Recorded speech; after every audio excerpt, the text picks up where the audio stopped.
आप सभी का फिर से स्वागत है आज की इस क्लास में। आज हम लोग पढ़ने वाले हैं एक नए चैप्टर साझेदारी का पुनर्गठन। साझेदारी का पुनर्गठन नाम से स्पष्ट है। साझेदारी का पुनर्गठन गठन होता है, साझेदारी का गठन होता है। दो साझेदार, तीन साझेदार, चार साझेदार, जितना भी हो वो सब एक अनुबंध करता है और एक साझेदार फर्म का गठन होता है। अब उसी साझेदार का पुनर्गठन हो जाता है ना। पुनर्गठन मतलब जैसे पहले से 5 साझेदार उस फर्म में कार्यरत है, 5 में से कोई एक की मृत्यु हो जाती है या कोई अवकाश कर लेता है, तो जो बचता है उसके लिए पुनः संलेख तैयार होता है, पुनः समझौता होता है। ठीक है। साझेदारी का निर्माण कहाँ से होता है? समझौता से होता है। लेकिन सभी साझेदारों के बीच क्या होता है कि अनुबंध होता है, समझौता होता है। इस अनुबंध समझौता के आधार पर ही साझेदारी संलेख का निर्माण होता है। ठीक है।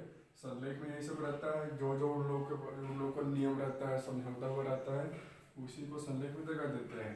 ठीक है। सपोज 5 साझेदार हैं, पांचों ने मिलकर एक व्यापार का गठन किया,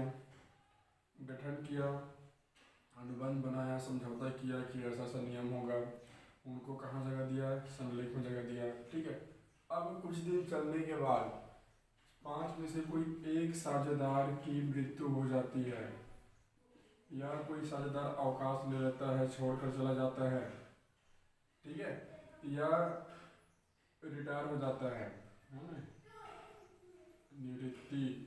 रिटायर हो जाता है, या किसी एक या दो साझेदार का नया प्रवेश होता है।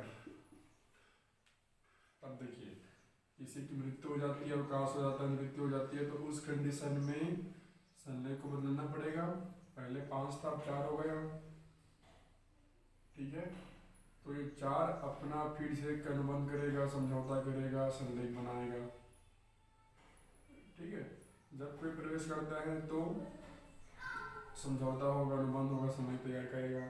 तो जब कोई साझेदार का प्रवेश होता है, मृत्यु होती है, तो जो संलेख पहले से बना रहता है वह स्वमेव समाप्त हो जाता है और एक नए साझेदार का निर्माण होता है, नए संलेख का निर्माण होता है, नया संलेख तैयार होता है।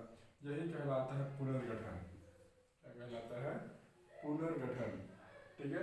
पुनर्गठन में मैं आपको बता, 2 कंडीशन हो सकता है।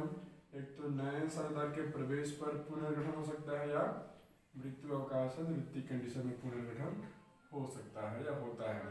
तो पहले देखते हैं प्रवेश, नए साझेदार के प्रवेश। ठीक है। अब जैसे ही हम लोग प्रवेश करते हैं तो जानते हैं कि प्रवेश क्या है। तो ये है नए साझेदार का प्रवेश।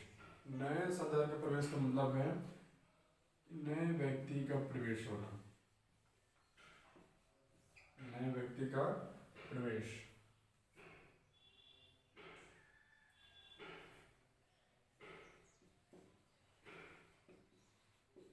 जो साझेदारी व्यवसाय चल रहा है उसमें लगता है कुछ कारण हो सकता है कि किसी नए साझेदार को प्रवेश कराया जाना चाहिए, तो उस कंडीशन में सभी साझेदारों की सहमति से, है ना, जितना भी पुराना जैसे 5 है, तो इन 5 साझेदारों की सहमति से किसी नए साझेदार को प्रवेश दिया जा सकता है। सभी साझेदारों की सहमति से, है ना, यहाँ पे सभी साझेदारों की सहमति से। यदि एक साझेदार सहमत नहीं है तो प्रवेश नहीं कर सकता। ठीक है। नए सभी साझेदारों की सहमति से किसी नए व्यक्ति को साझेदार बनाया जा सकता है। यह है साझेदार का प्रवेश।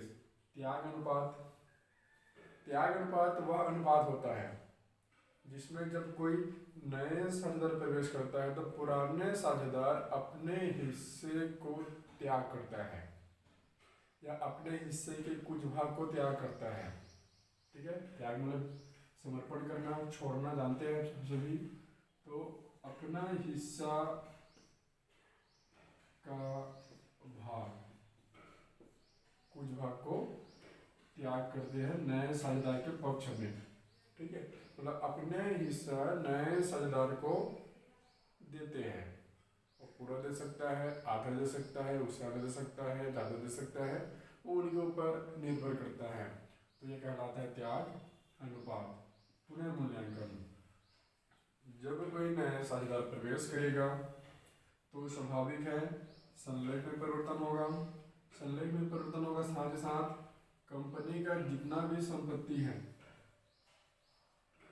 और जितना दायित्व है, तो इस संपत्ति और दायित्व का भी पुनः मूल्यांकन किया जाता है। पुनः मूल्यांकन कैसे होता है? जिस संपत्ति का जितना यूज हो गया है ना, अब नए साझेदार के प्रवेश के समय उस संपत्ति का कितना मूल्य होना चाहिए, कितना दायित्व होना चाहिए। ठीक है, मतलब इन सब का पुनः निर्धारण होता है, तो ये कहलाता है पुनर्मूल्यांकन। संपत्तियों और दायित्वों का फिर से मूल्यांकन किया जाता है नए साझेदार के प्रवेश पर। ठीक है, तो यह है संपत्ति और दायित्व का पुनर्मूल्यांकन। अगला, नए साझेदार के प्रवेश की आवश्यकता क्यों होती है, या किस कारण से नए साझेदार का प्रवेश होता है, कौन कौन सी दशाएं हो सकती है जिनसे नए साझेदार को प्रवेश दिया जा सकता है। तो सर्वप्रथम आता है पूंजी की प्राप्ति के लिए। कभी कभी होता है क्या है कि व्यवसाय करते करते करते करते पूंजी की आवश्यकता होती है। ठीक है, या व्यवसाय को बड़ा करना है, व्यवसाय का विस्तार करना है, तो पूंजी की आवश्यकता होती है। तो उस कंडीशन में ऐसे किसी व्यक्ति को साझेदार बनाया जाता है जिनके पास धन हो, जो पूंजी लगाया जा सके। ठीक है, ऐसे व्यक्ति को नए साझेदार के रूप में प्रवेश कराया जाता है पूंजी की प्राप्ति के लिए। सेकेंड, विशिष्ट योग्यता। पहले यदि 5 साझेदार है, इन साझेदारों में यदि विशिष्ट योग्यता नहीं है, व्यवसाय चलाने का, व्यवसाय संबंधित कानून की जानकार है ना, इन लोग को नहीं है, किसी ऐसे व्यक्ति जिनको व्यवसाय चलाने का ज्ञान हो, नॉलेज हो, है ना, वह योग्यता रखता हो, तकनीकी ज्ञान उनके पास हो, तो उस व्यक्ति को भी साझेदार के रूप में प्रवेश कराया जा सकता है। अगला है प्रतिस्पर्धा समाप्त करने के लिए। आप सभी को मालूम है आज का युग प्रतिस्पर्धा का युग है। ठीक है, लोग एक दूसरे से आगे बढ़ने के चक्कर में कुछ भी कुछ कर रहे हैं, नहीं, जिसको बोला जाता है गला काट प्रतिस्पर्धा। अब 2 व्यवसाय है, ए और बी, एक ही क्षेत्र में है। ठीक है, दोनों में कंपटीशन चल रहा है, तो होता क्या है, कभी कभी दोनों आपस में समझौता कर लेता है और एक व्यवसाय बन जाता है। ठीक है, एक व्यवसाय बनेगा, या बी ए में शामिल होगा या ए बी में शामिल होगा।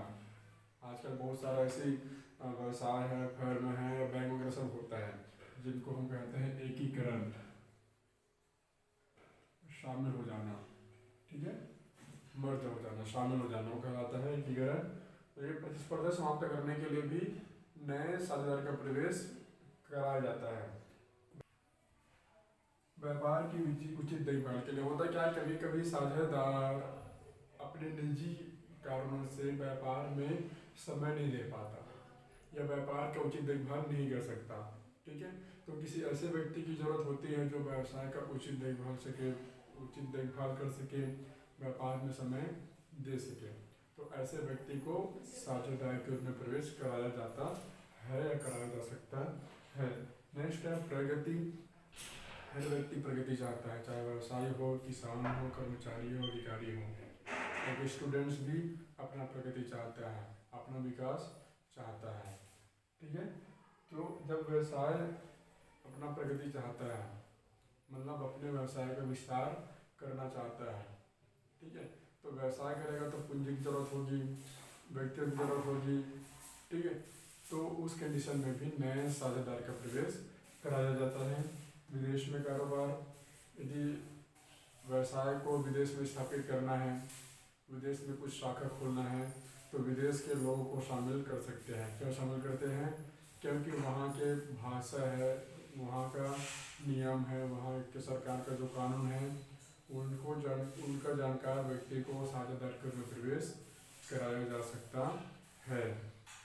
निवृत्ति या मृत्यु। निवृत्ति मृत्यु मतलब साझेदार जो कार्यरत है, 5 है, 5 में से किसी एक की मृत्यु हो जाती है, निवृत्ति हो जाती है, अवकाश कर लेता है, तो उस कंडीशन में जो पद खाली रहता है ना, उस पद को भरने के लिए भी साझेदार की जरूरत होती है, नए व्यक्ति की जरूरत होती है। तो ये है कुछ 7 पॉइंट नए साझेदार का कारण, आवश्यकता या दर्शाएगा।